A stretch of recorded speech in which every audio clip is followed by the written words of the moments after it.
Tanggal 11 Juni 2025, bulan purnama merah muda muncul di langit Nusantara. NASA menyebutnya Strawberry Moon sebagai bulan merah darah. Dan tanggal 27 Juni 2025, malam hari langit Nusantara akan dihujani cahaya hujan meteor dari Butits. Kitab kuno Jyotisa India memprediksi kejadian besar yang akan terjadi beberapa bulan ke depan. Apakah ada hubungannya dengan langkah besar Prabowo bertemu Putin di pertengahan Juni 2025? Mari kita bongkar lebih dalam.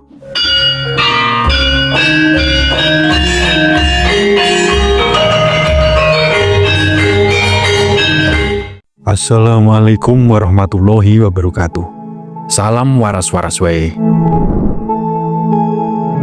Tanggal 21 Juni 2025, matahari berdiri di puncak langit. Tapi justru saat itu bayangan mulai merayap. Bukan bayangan biasa, tapi sebuah pertanda besar. NASA mencatat, Juni 2025 adalah bulan penuh gejolak langit. Mulai dari Strawberry Moon, solstice musim panas, hujan meteor Butits, hingga konjungsi Mars dan bulan. Sebuah kitab kuno India, Jyotisa, sudah memprediksi saat bulan menyala merah atau disebut NASA Strawberry Moon dan Mars yang mendekat, maka peristiwa besar akan terjadi. Sebelum kita bedah satu persatu peristiwa besar ini, silahkan tulis doa dan harapan panjenengan semua untuk negeri ini di kolom komentar. Dan bagi sedulurku yang muslim, jangan lupa tulis sholawat. Semoga doa-doa kita semua terkabul. 11 Juni 2025, bulan purnama merah muda muncul di langit Nusantara. Ini bukan fenomena biasa, ini adalah Strawberry Moon.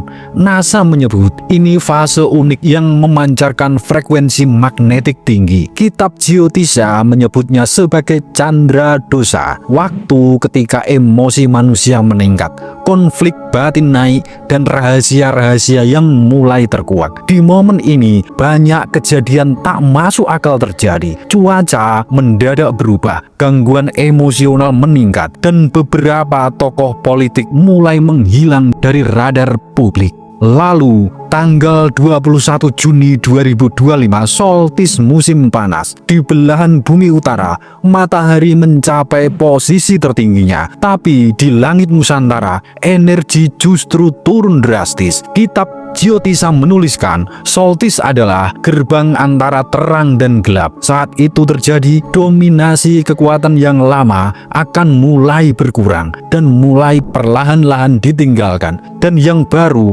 akan muncul. Apa yang runtuh dan apa yang akan muncul? Jawabannya mungkin ada pada keputusan besar Presiden Prabowo yang tidak hadir di G7 dan memilih bertemu dengan Vladimir Putin, dan ini akan menjadi rahasia besar. Dunia bertanya, mengapa Prabowo absen di forum paling elit para pemimpin dunia G7? Mengapa beliau memilih Putin di tengah konflik global? Jawabannya bisa jadi bukan hanya sekadar politis, tapi ini kosmis. Dalam Jyotisa, saat Mars yang disebut planet perang menyatu dengan bulan yang merupakan simbol emosi rakyat, pemimpin besar akan diuji keberaniannya mengikuti tekanan global atau suara hati nuraninya. Tanggal 27 Juni 2025, malam hari, langit Nusantara akan dihujani cahaya dari Butits, sisa-sisa komet tua yang melintasi orbit bumi.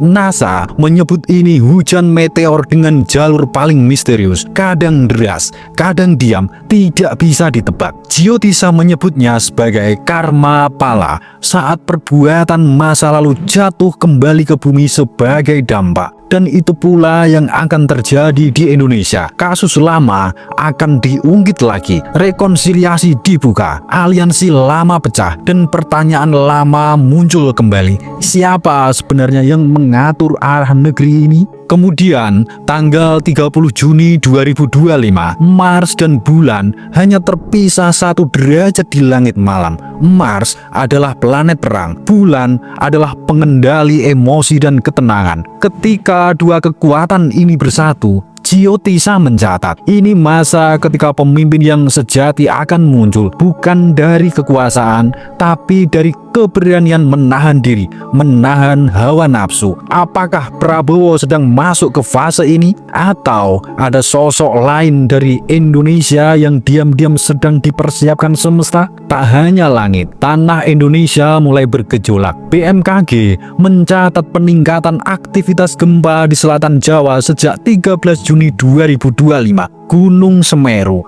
Gunung Marapi, hingga Gunung Lewotolo menunjukkan sinyal tekanan magma dari perut bumi. Dalam ilmu Jyotisa, saat kunjungan Mars dan bulan bersamaan dengan hujan meteor, bumi akan mengalami getaran dasar, bukan sekedar gempa, tapi semacam gerakan perut bumi yang menandai adanya energi lama yang terangkat. Ada sesuatu yang siap dimuntahkan. Kita lihat media sosial hari ini, ujaran kebencian, polarisasi, sentimen sara yang dimainkan, dan semua itu muncul bersamaan dengan fase-fase langit ekstrim ini. Kitab Jyotisa menyebut fase seperti ini sebagai Graha Yuda, fenomena gejolak antar planet, tapi dampaknya bukan di langit, melainkan di hati manusia.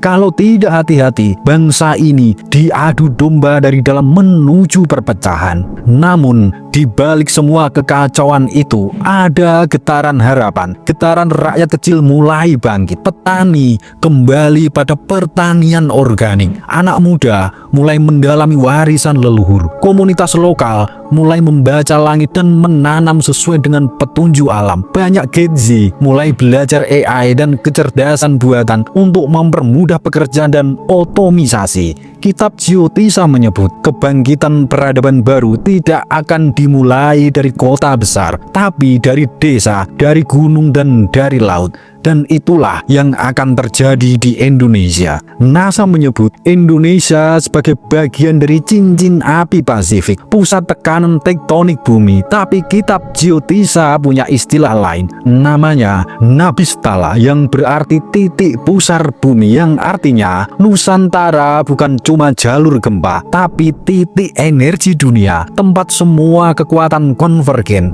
Maka tak heran siapapun yang menguasai Nusantara akan menguasai arah dunia. Kitab Jyotisa punya satu prediksi penting, Kala Cakra akan bangkit dari timur, roda waktu dan sebuah peradaban baru. Dan yang paling menarik, timur itu tak lagi berarti Jepang atau Cina, tapi titik tengah Katulistiwa yang dipercaya sebagai tempat kelahiran zaman baru. Banyak ahli yang memprediksi itu adalah Indonesia. Tapi, apakah bangsa ini siap menjawab? Karena jika tidak, kita akan kembali dilewati sejarah. Seperti dulu saat kolonial datang dan leluhur kita sibuk berperang satu sama lain. Tapi, jika kita sadar, bersatu, dan kembali pada jati diri, semua akan bisa kita lewati. Jangan saling menjelekkan suku satu dengan suku yang lain, menganggap suku lain sebagai hama, menjelek-jelekan di sosial media, menjelekkan agama dan kepercayaan satu dengan agama dan kepercayaan yang lain. Kita harus sadar, budaya asli Nusantara yang mulai digerus dan dirubah perlahan-lahan dengan keyakinan budaya asing.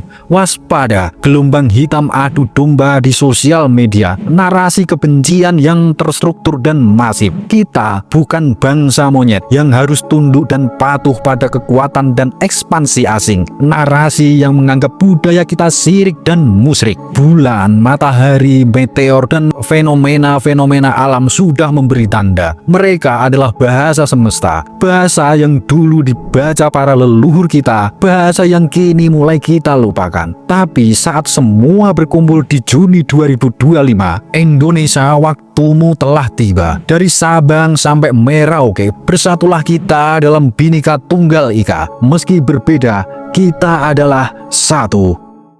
Suradiro Joyoningrat, lebur dening pangastuti. Wassalamualaikum warahmatullahi wabarakatuh.